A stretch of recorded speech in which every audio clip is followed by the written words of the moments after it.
हमारे चैनल को सब्सक्राइब करें और बेल आइकन को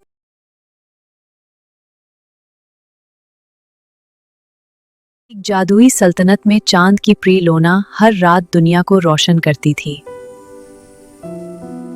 एक रात अचानक चांद बादलों में छुप गया और अंधेरा छा गया।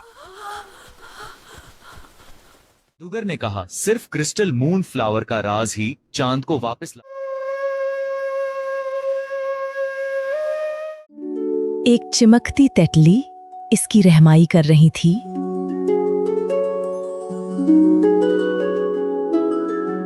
क्रिस्टल मूनफ्लावर चांदनी की तरह चिमक रहा था।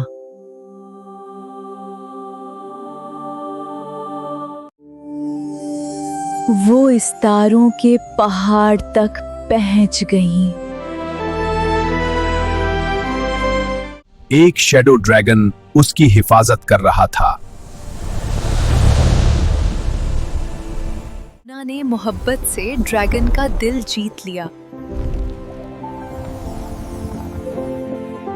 चांद वास आ गया और सल्तनत खुशी से जगमगा उठी।